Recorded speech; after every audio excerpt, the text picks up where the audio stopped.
Okay, now, just to summarize and make sure that you've understood, whenever you calculate, well, let's talk about a one-way ANOVA first. How many F values were calculated in a one-way? There was only one F value because you're only looking at one effect. Does the independent variable have any effect on the dependent variable? There's only one F value, all right, to test that. Now, with a one-way independent ANOVA or a one-way repeated ANOVA, the factor, in other words, the independent variable, had to have at least 3 levels, right? Because if it only had 2, T for 2, that would be a t-test. But with a one-way ANOVA, the reason why it's ANOVA is because you have 3 or more levels of your factor. Now, with a two-way ANOVA, you have 2 factors. It's no longer the case that each factor has to have 3 or more levels. We can now say each factor only needs to have 2 or more levels. Okay? Does that make sense? If not, rewind, listen to this again. A one-way ANOVA will have 3 or more levels of a single factor. A two-way ANOVA will have 2 factors, and each level has to have 2 or more levels. Okay? The other thing to take note of is that if you are doing a two-way ANOVA, you're not going to have one F value anymore. You're going to have 3 F values. You're going to have an F value that will test the main effective factor A. So let's say we define factor A in our hypothetical study as hemispheric dominance. So if that's the case, we're asking, does hemispheric dominance alone have any effect on creativity? And to answer that question, we are going to compare the marginal means of left versus right. All right, and it's going to just look at hemispheric dominance. We're going to ignore marijuana. All right, so that F value is going to tell us if there's any difference between left and right HD. Then we are going to have a second F value, and this one is for the main effective factor B.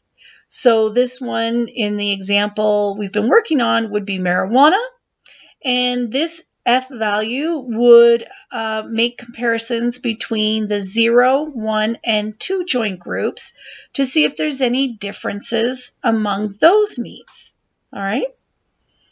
So again, main effective factor A is just asking, does factor A alone have any effect on the dependent variable?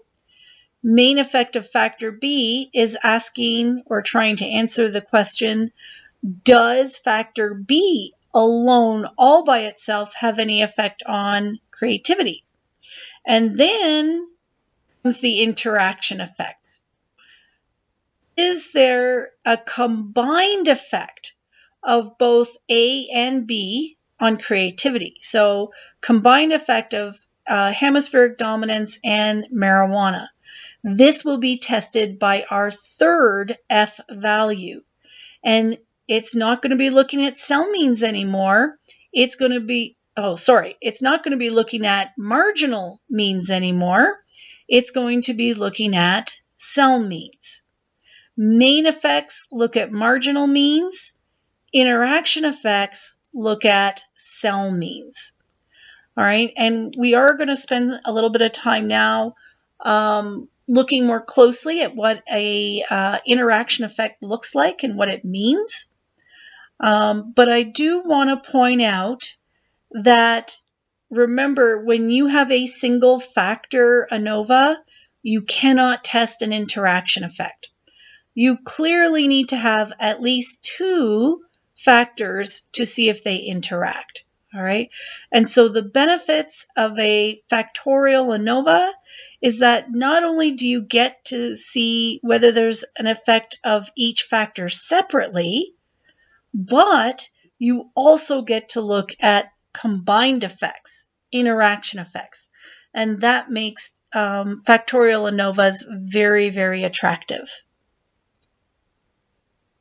Now, also, before we move on, this is a quick FYI. Just because, let's say you get a significant F value here and a significant F value here, that doesn't mean that the interaction is going to be significant. Maybe it will, maybe it won't. Similarly, maybe the interaction is significant, but this is not significant and this is not significant. Who knows? We could have any pattern among these three F values, any pattern of significant and non-significant results can be found. So it could be that all three are going to be significant. Maybe any two of the three are significant. Any one of the two is significant, or maybe none of them are significant.